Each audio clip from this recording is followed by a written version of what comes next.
Hello, and welcome to the podcast called Twin Bill, where the twins discuss a movie and talk about what they want to talk about, which is mostly a movie.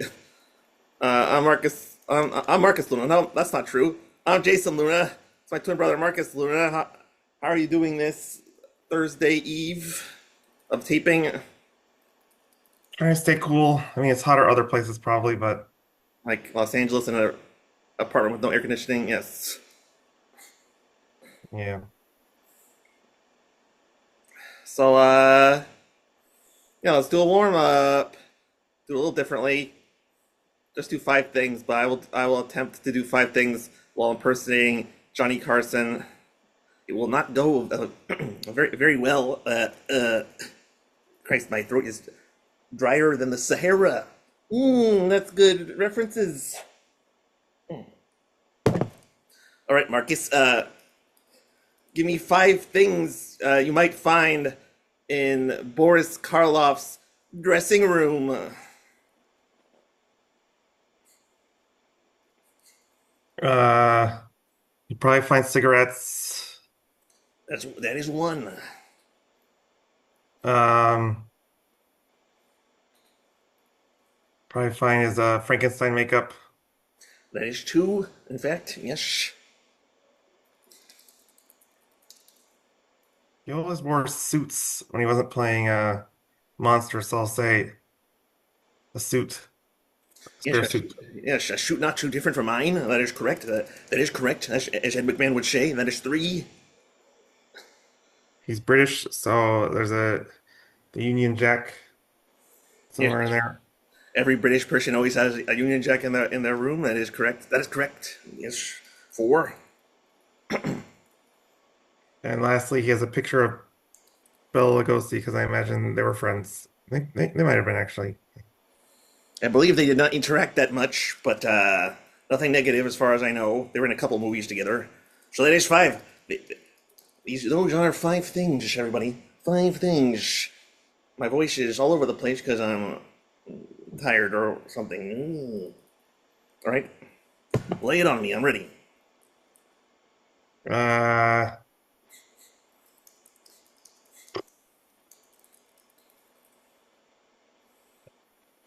Name your five favorite constellations. All right, here we go. Five constellations that I would prefer. Uh, I would love the Big Dipper. You say Which one. one? I got it. That's one. Whoa, you're more cantankerous than my second ex-wife. All right. Next up, I gotta say, Orion's Belt, It's two. the beauty that is Andromeda, It's three. uh, Betelgeuse, as I like to call him. Yes, definitely. It's four. And I add with Aries. It's five. These are five Five things. things. These are Five five things. five Wild, things. wild stuff. Yes. All right. Let's talk about the movie based on some pre-podcast messages I saw. I think I may have liked this movie more than you. Good drama for the podcast. Good for advertising. Movie's called Perdita Durango. What a whimsical name. I imagined a Dodge with a picture of the 101 Dalmatians on it.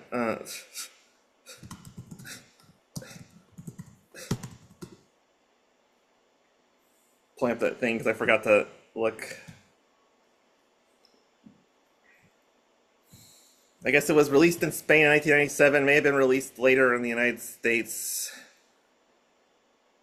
Directed by Alex de la Iglesia. Mhm. He drew comic books. Spaniard. He drew comic books at some point in his life. I don't know any of his movies. He's linked to a TV show called 30 Coins. It's still on the air in some capacity. Any other insight into the rest of his oeuvre? Oh, I looked through it too. It looked like the only, maybe there's other ones I missed, but The only other English language one he did was the Oxford Murders, which I know nothing about, but it had Elijah Wood and John Hurt in it in 2008. I think our mother may have seen that movie and thought I would have liked it because it's a detective comedy, which does fit part of this movie. Well, I guess technically both. There is a detective element in the loosest sense of the word, and that there's police involved or policing forces, so they're detectives, not really crime solving, and it's definitely a comedy, overtly so. So yeah, this movie had a very distinct style, both in its visuals and its characterization, I guess you'd call it. Uh, Reminded me a lot because this movie came out in '98. I call it an early 2000s movie just because of style. Because when I was growing up, there was a lot of movies that were like, "Oh, this movie's funny," and you could tell because we shot in the desert. There's like lots of direct light on the characters, broad, giving lots of space to move around.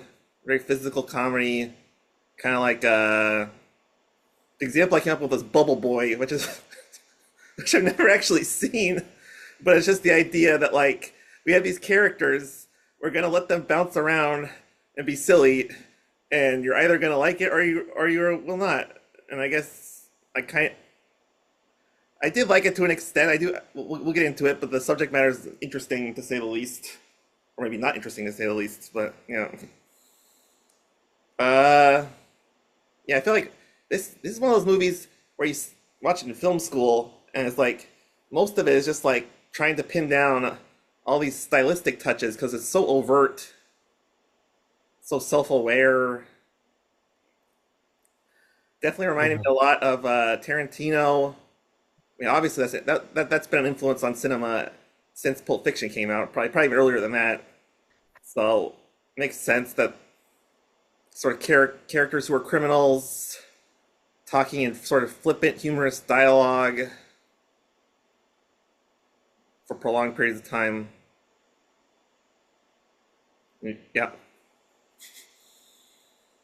I wrote down obviously like the Robert Rodriguez films, like Once Upon a Time in Mexico, Desperado, because gunslinging and modern gunslinging in the American Southwest slash Mexico. Yep. Yeah, I agree. Yeah. So the weird thing, I don't know. I guess I'm kind of getting into the plot, but I'm kind of generalizing. But yeah. So yeah, because the plot's weird. This movie's weird, but because we open on I don't, I'm sure you'll remember the names. Rosie Perez is Perdita. Is that right? Perdita Durango, that's why the movie has that title. Which is weird because I guess she ends up being sort of the center of the film, but you'd almost expect the movie to be called after the guy. But I guess maybe that's kind of the point, is that we're seeing the guy through her point of view. I don't know if that's too literal of an interpretation of the title, but yeah. But Well, this movie is based on a book, and it's in a series of books by Barry Gifford, and Perdita Durango is in multiple of the books. So, do you remember who played her in Wild at Heart? is that Laura Dern? Nope, it was Isabella Rossellini. Laura Dern played Lulu, Is or Lulu? Lulu. Lulu's not the same character as the female wasp who gets kidnapped by the bad guys. It is, yes, Laura Dern gets kidnapped in Wild at Heart. So also, well, Lulu is also the white blonde woman in this movie. No, there's no Lulu. There's no. The only character from Wild at Heart that's in this movie is Perdita Durango. So I was asked. Okay, so you answered my question. No, it's not. No, Estelle, who you're referring to, is much younger than Laura Dern. Could have been a odd prequel or something. I don't know. But anyway, yeah. So okay, I guess yeah, because the the plot and the talking points of this movie are kind of intertwined because, like I said, this movie sort of loves to have characters sit around and talk, and then the plot is mostly the, for lack of a better term, the gross stuff. The movie's very, very like exploitative. If you just look at it, its bare elements of like what happens. Because Yeah. even in the first scene when she hasn't done anything yet, Perdita Durango talks. She's in an airport, and she talks to some guy in the airport, and she, I guess as a sort of a joke or just a way to get him to go away, is like, take me with you to Arizona. I'll be a whore, and I'll give you half the money after I fuck all these guys. And the guy walks away. So even in the like banal part where she hasn't done anything yet, she's joking about committing multiple crimes. Yep. So the scene was weird in relation to what happens because it's so ridiculous because she's trying to scare the guy off because he's a dork or whatever in town for a software convention. But then she kind of does a lot what she describes. So then I don't know. It's just weird because immediately after that, Hmm. she's sitting outside near the border, and Javier Bardem's character Romeo walks over to her and hits on her, and immediately jumps in his car, and Yeah. So before we together get for the rest of the movie. into that part, which is basically the whole movie, but what did you make of the, before we even formally meet Rosie Perez, we just see her butt in a dream as she gets like sniffed at by a lion, and then there's a lion mural in the airport. What's up with that? I don't know. It seemed pretty obvious. I mean, it's surreal, but the whole movie's surreal. It's a surreal dream that's foreshadowing for what's going to happen because Javier Bardem's character acts a lot like a wild cat would in human form. Yeah, he even has like the fate. His face just looks cat like because of the makeup or whatever, and then he has that long hair.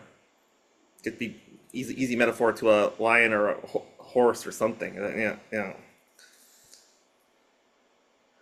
Yeah. I made a note that we watched a cartoon last week, the Looney Tunes Day the Earth Blew Up, and this movie becomes a cartoon, at least for like the first half of the film, at least. You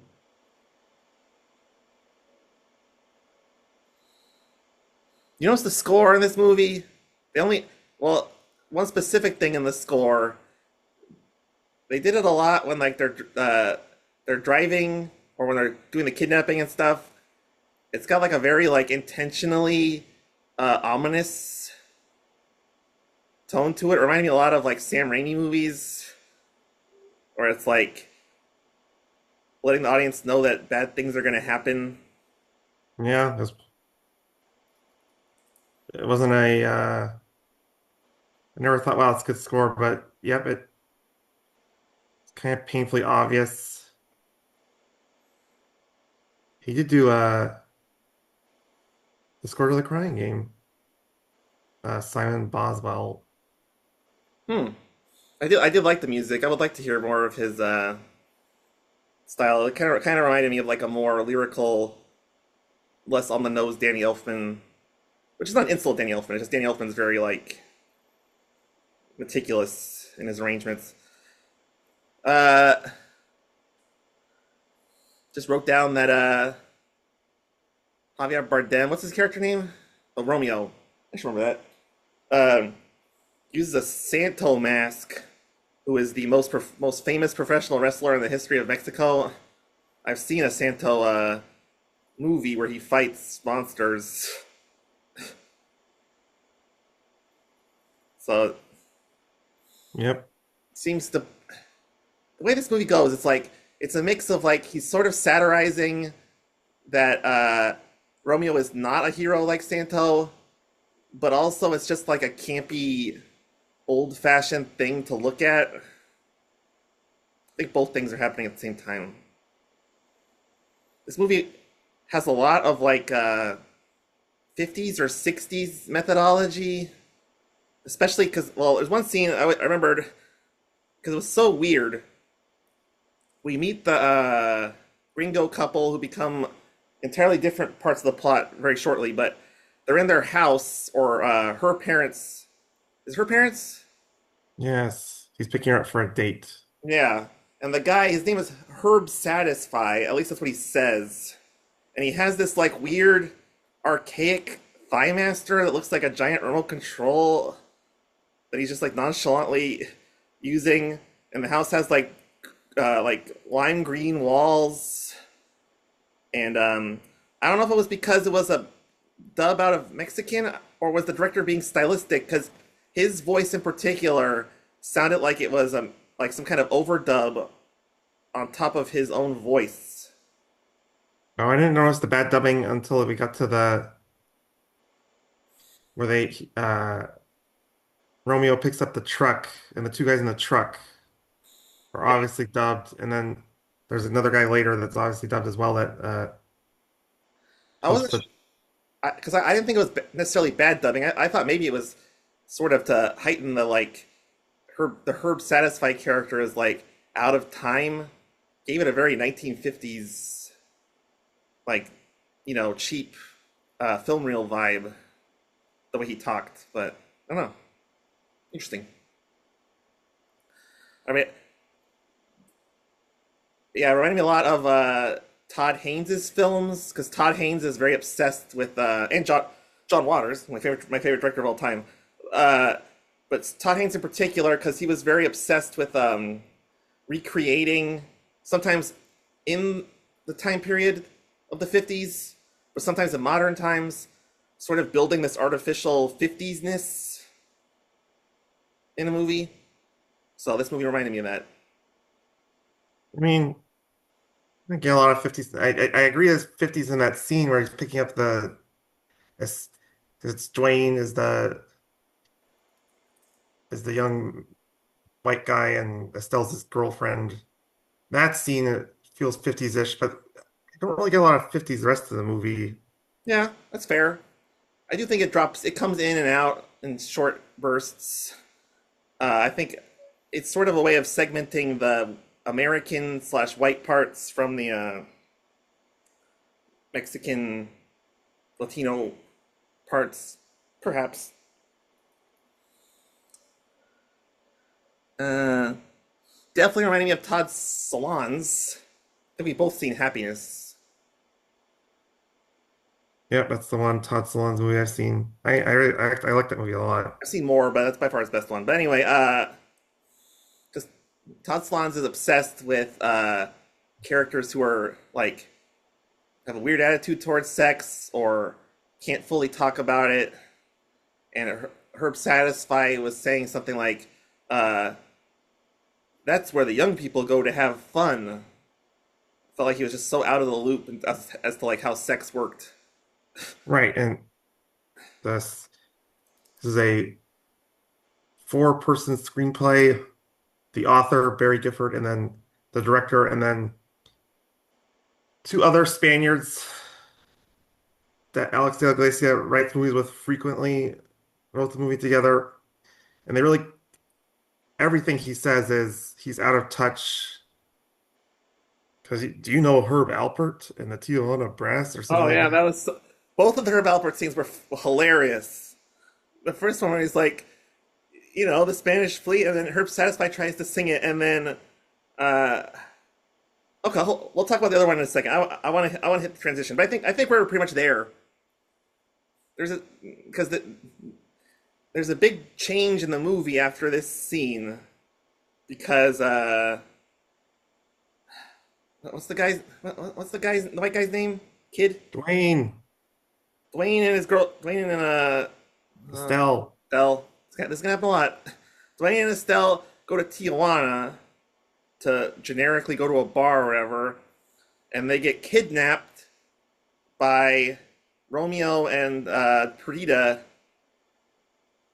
and as we, I know, and put in their car, And this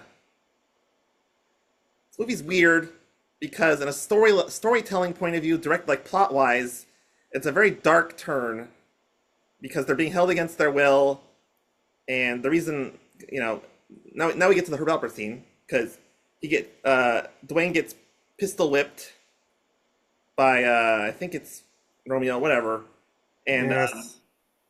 they put on the radio, and the Spanish Flea song comes on, and so it's the funniest thing in the movie. While he's driving, Romeo gets this big grin on his face. He starts bouncing back and forth to the song, while Dwayne is, and they're both upset, but Dwayne's nose is bleeding. I don't know. What a weird, like, almost like I feel like contrived dark message or whatever. I don't know. But it's hilarious though.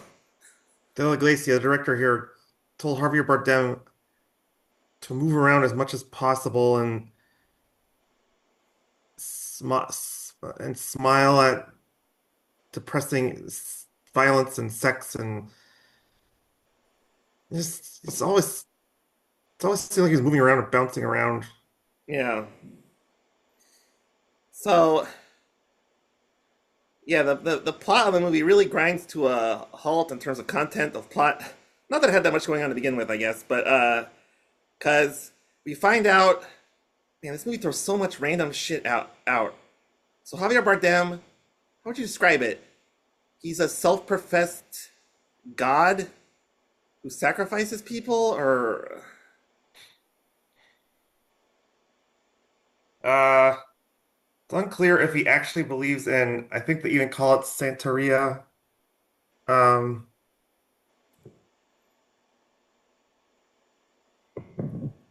oh, the Wikipedia article says pretends, and that makes sense because he has philosophies throughout the movie, but he does get he gets lots of money because he does two Santeria ceremonies in the film, and both he gets piles of money when he does them. So he's just trying to make money, and yeah, he's using that to get money. He robs a bank where he wore the Santo mask, and then we get I don't think we want to talk about it now, the ridiculous uh, smuggling operation he gets involved in to make more money. go ahead. What is that? Smuggling fetuses in a truck to a cosmetics factory to make Oh facial yeah, creams. this movie moves so quickly and all over the place that my I think I did not take that part seriously. I feel like most of the things in this movie are not taken as seriously as you think they would be based on their content, which we'll get into. But because I mean, the thing about this movie that I think would upset a lot of people because this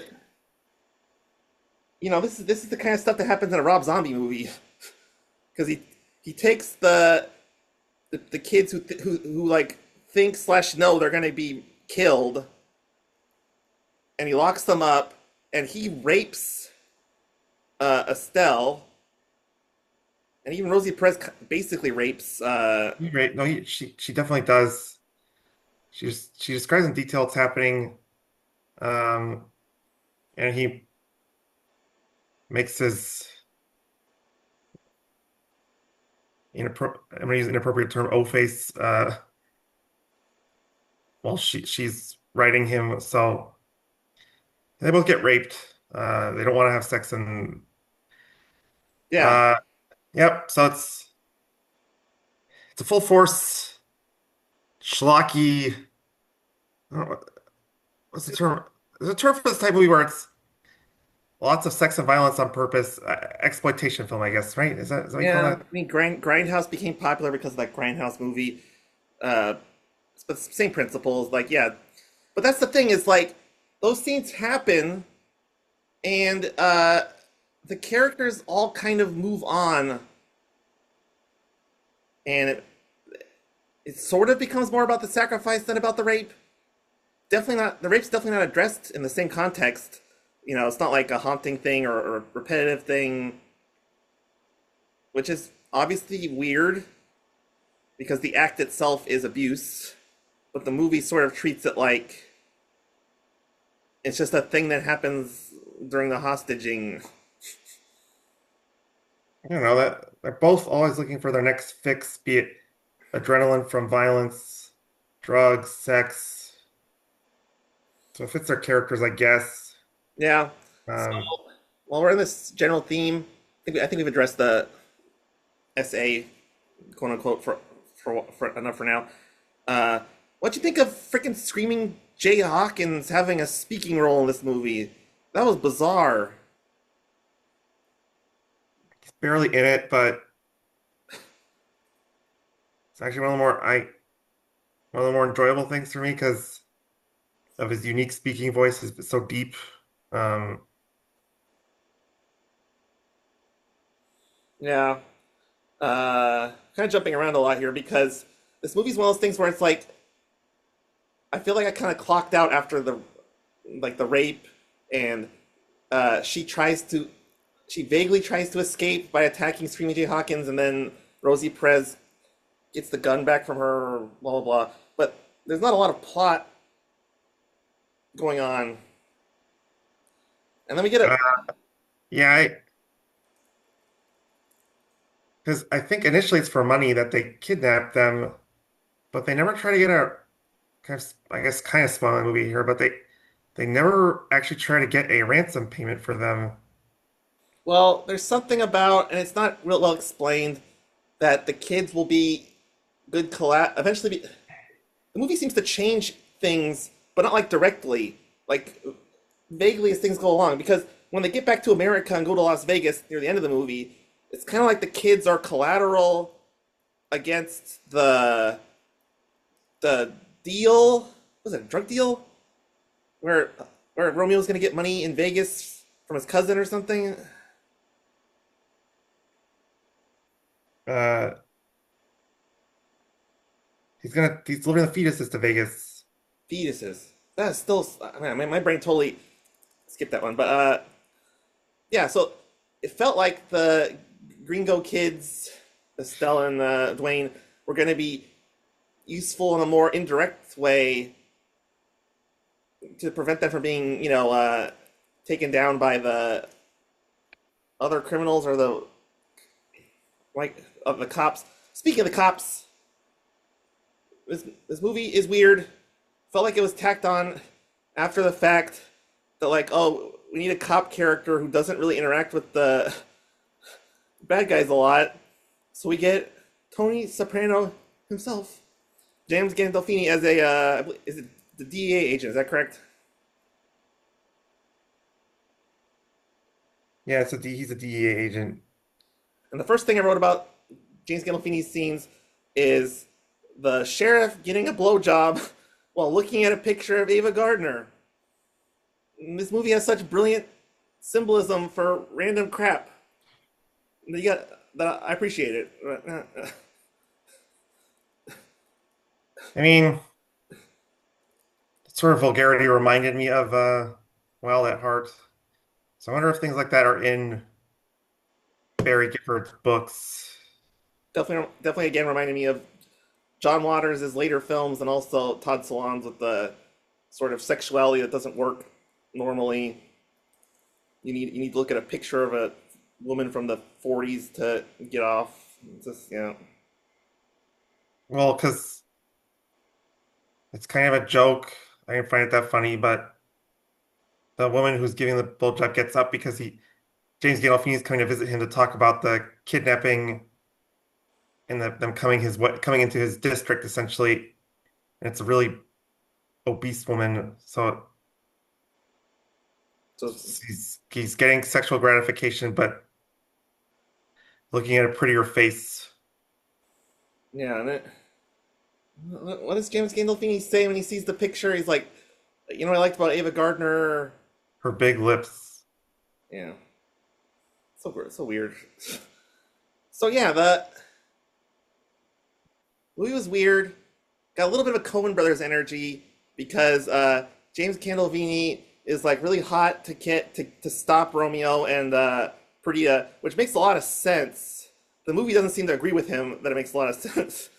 but a lot of the sort of small town cops and even his own like sidekick with the DEA are very like aloof and non-responsive when he's like angrily trying to rush through capturing them. Remind me a little bit of like something like Fargo or something, or Raising Arizona, where certain characters would be like overly polite and too small town to understand what's going on. Yeah, it's the theme with James Gandolfini's character is continually frustrated. He gets hit by a car. Uh, so he's constantly in the movie and he gets hit by a car really badly, and then he gets almost killed by a hitman. So basically throughout the whole entire movie he has like without being in a hospital bed, full body cast type stuff. He's got the Mhm. neck wrap. So it's yeah, it's and that seems I think Barry Gifford writes his books with dark humor, but that's a big theme. I'm probably never gonna see it. There's a lot of Spanish films I've never heard of, but I think that's a theme in Alex de la Iglesias movies is horror comedy or black comedy, Yeah. and it's using James Gandolfini for that. Again, it definitely fit in with like True Romance, also starring James Gandolfini, the like sort of mix of weird characters and situations punctuated with moments of stark violence to move the plot along. Anyway, I don't have a lot of notes about the plot because the plot was needlessly confusing. The only thing I wrote down was that when they get to America, a lot of uh, Romeo's friends and family members are watching hardcore hentai on their televisions. I don't know where they get that channel from. Just two of them. It wasn't a lot of them. Two is more than I expected. For some reason, his army buddy, Doug, and his girlfriend, yeah, are watching hentai. It was So, I very mean, strange. the plot is fairly straightforward. Um, I guess the one twist is that Javier Bardem goes to talk to someone. I don't know who it was. Catalina.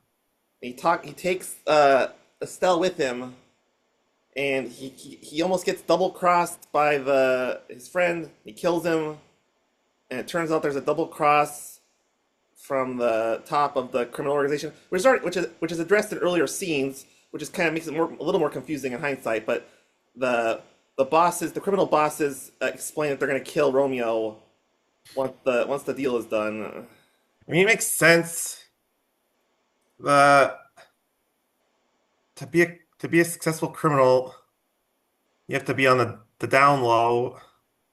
And Javier Bardem desperately wants to be in the organization, but he's a loose cannon. He'll kill people, have sex with them at any time. So Yeah.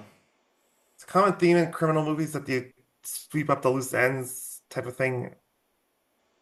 So yeah, they're in Vegas, close to doing the deal. They have a couple shots of like that were pretty impressive. Like I mean, it's basic cinematography, but walking through the Vegas Strip, looking at the casinos and stuff.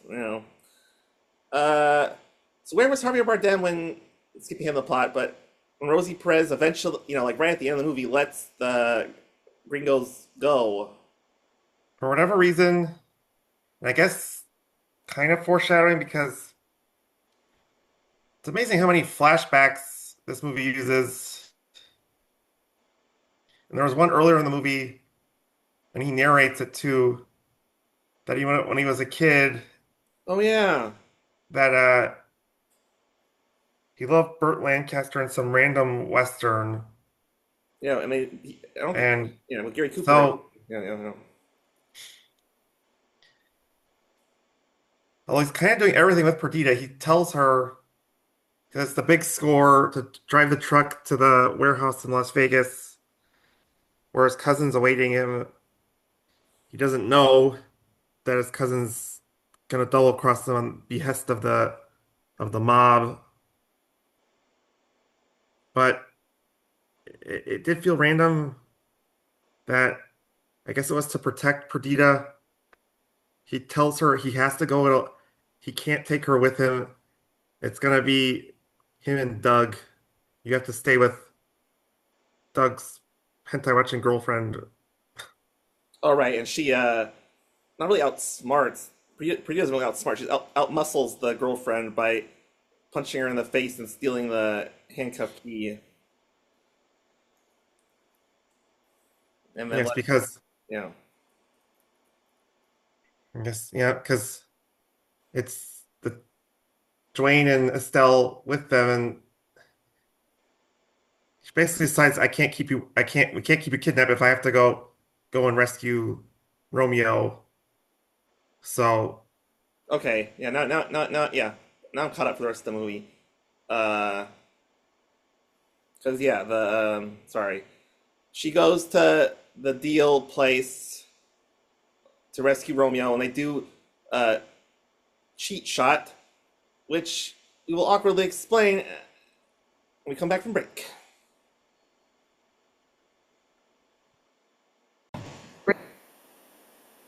Welcome back to the show. For you listening, there was no break at all. As we were discussing the end of the movie, it's the most direct aspect of the entire film, which is odd because movie's funny and then it has a very traditional sad ending. But Perdita goes to the deal place to save Romeo. They do the shot they do in a lot of movies where she calls out his name. He sees her and turns, and just as they're about to talk, James Gandolfini and the feds shoot and kill Romeo. nope, No? it was the cousin uh shoots him, and then he falls down, and then Perdita brought a shotgun with her, and she immediately shoots and kills cousin. His name is Reggie. Mm-hmm. And then, and then she runs off crying because her beloved Romeo's dead. And then James Gandolfini and the cops bust in. Okay. Does And that actually, okay? Does that change anything for you that James Gandolfini didn't kill Romeo and his cousin did? It's I guess supposed to be a twist, but it fell in line so quickly that it didn't really matter to me. But uh,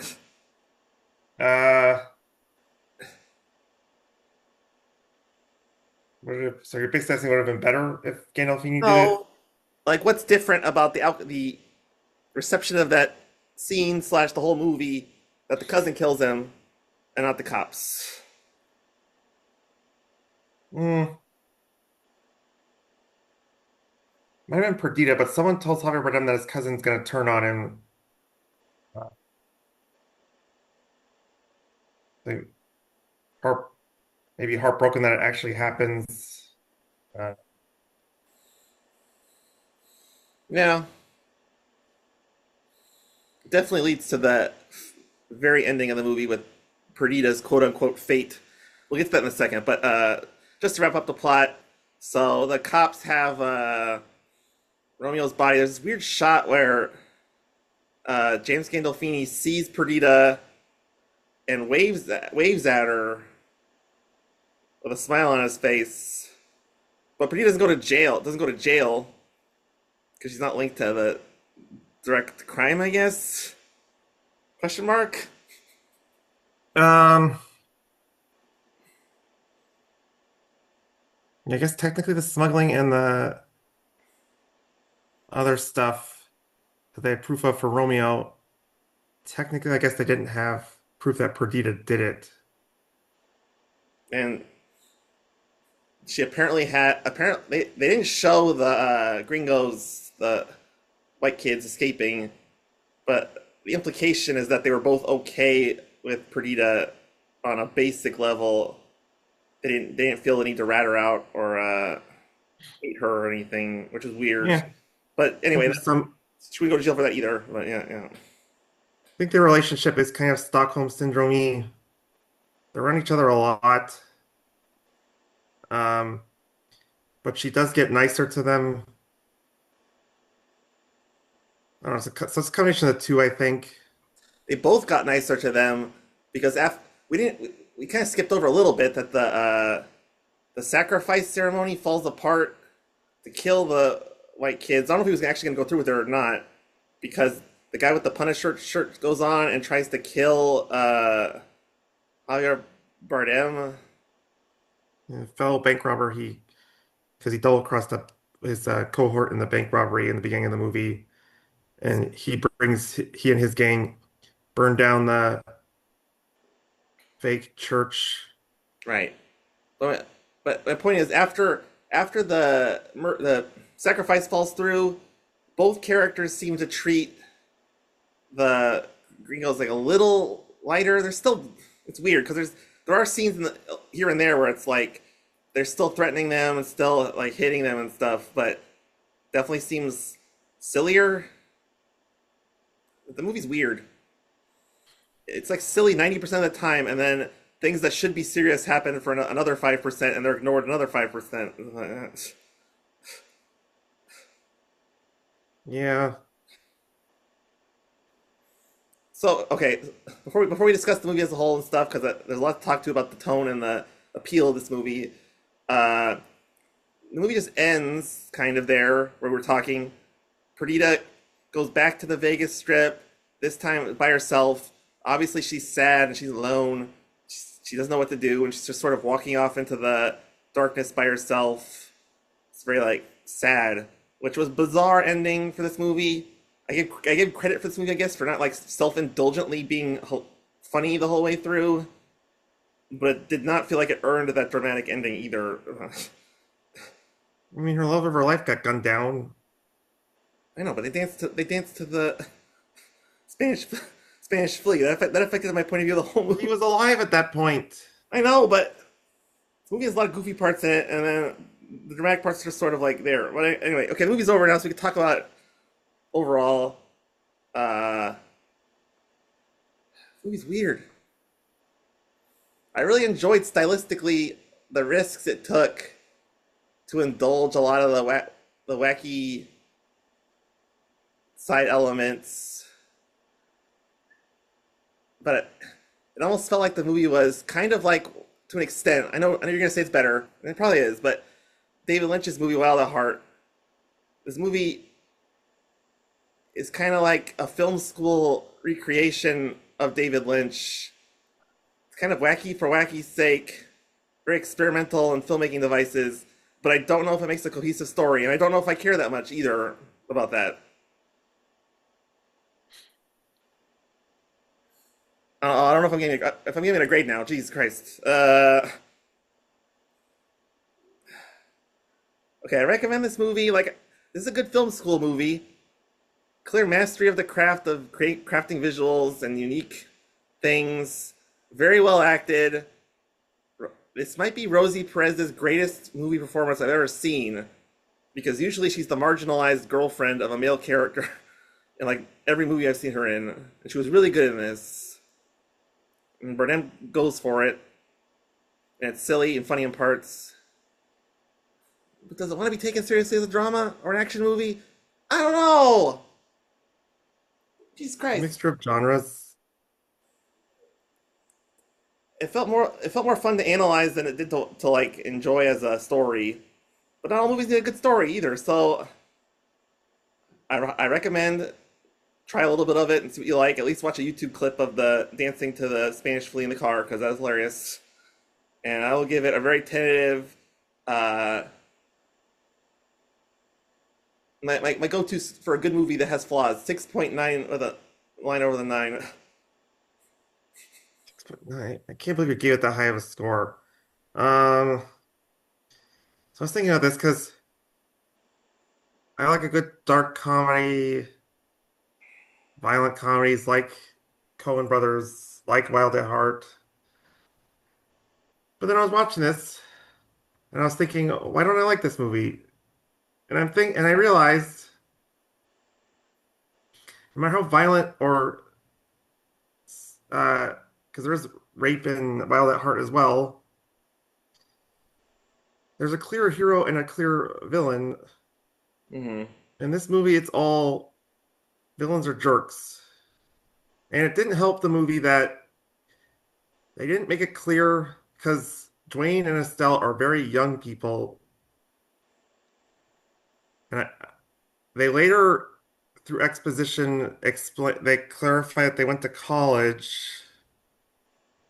but that was after the rapes. So I thought they might have been under 18 when they were both raped. I definitely assumed at least college student, but anyway. Yeah. Anyways, I don't credit the acting. I thought it was pretty cheesy and you gave Javier Bardem credit too. And I don't know if you watch movies with subtitles. I do just to make sure you don't miss anything. Yeah. Can you notice that Javier Bardem is speaking English throughout the movie, and then the subtitles say indistinguishable or something in certain parts? I did notice that. It definitely didn't affect, it didn't bother me per se, any of those lines, but whatever. Yeah. Because I kind of had an epitome with epiphany. Sorry, epitome is the wrong word. Epiphany with Javier Bardem. For him to be an effective leading man, he has to speak Spanish. I do not think Wow. because he talks a lot in this movie and he talks fast, and he's not built for that English. His accent's way too thick. Um,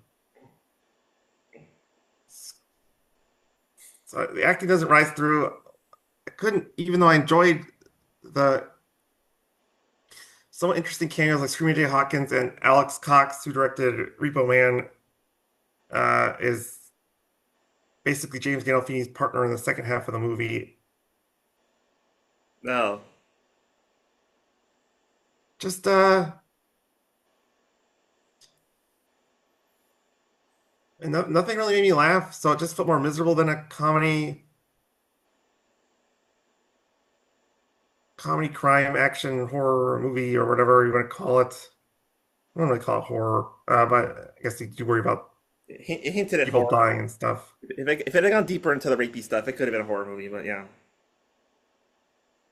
I think there's all I described is the reason why I never heard about this film until recently, and even though it came out 17, 18 years ago, um, yeah, forget it. Even though I'm practically a James Gandolfini stan, and I think he's probably my favorite part of the movie. Uh, I'll give it a two. Okay. You're better off with the quote unquote masters of action, violence, comedy, whatever, with Coen Brothers, David Lynch, um, that type of stuff. Yeah. Pineapple Express, for instance, like Kim Sabine is better at it. Uh, I my expectations were too high, I think, going in because of how much I like Wild at Heart, and it's by the same author with a character that's in both. Um, Yeah. should avoid this movie at all costs. It's not fun or funny. Okay, yes, that was a very long speech there. Okay, so so I was gonna, okay, I have to say a couple things about what you said. I mean, I like the Coen Brothers and the directors you said probably better than this guy, but I appreciate there's a Mexican out there trying something different and trying to do the similar style. And then Mexicans make bad movies too. I disagree. So, but anyway, so about the hero of this movie, I thought about this when I saw your written note about this. Uh, I think every main character in this movie takes turns with these brief floating moments of heroism. So that really that prevented the movie from to me being like depressingly like nihilistic or something. I mean, the for a while it's the Gringo kids, they seem annoying, but their basic humanity makes them likable. And then Rosie Perez has a change of heart, at least at different points in the movie, and so does Javier Bardem. So I don't know. This movie did not bother me as much as it seemed to bother you. We're stretching for in terms of what heroism means. Heroism is doing the right thing when it's not the direct easy thing to do, and the characters have brief moments of doing the right thing. Even if it's just being nice to another character for 2 minutes or something. 2 minutes, even if you're right about the 2 minutes of niceness you're describing, it's a over 2 hour movie, so it's a lot of misery, a lot more misery. It's more nice moments than that in this movie, but obviously it's a big impasse for us. Yeah, I like this movie more. I'm gonna raise my score to a 7.5 because I can. All right. Okay, so we'll move on to next week's video. This movie had some scary elements in it, like the length of Javier Bardem's hair. But you know what's really scary? I'll tell you. A horror movie sequel with diminishing returns. Yeah. That's right. Creepshow 2. Is it as good as the first movie? No. Will Marcus find out? Yes. So, it'll be a fun one to discuss. I know a lot of pre-production ska. For those of you following along at home, it's available for free, I believe, on both Tubi and Amazon Prime. I recommend Amazon Prime if you have that. And yeah, so what are your thoughts about that reveal? I mean, it was coming. You knew it was coming eventually. Uh, it should be good. There's flaws to the original Creepshow, but the format's good. So I know as long as they follow the format, I think I can enjoy it. Yeah, your limits will be tested. Tested. All right. All right. Till then, remember, if you meet someone named Perdita Durango, turn around and go the other way, or marry them. I'm not your boss. All right. Until next week. Twin Bill away!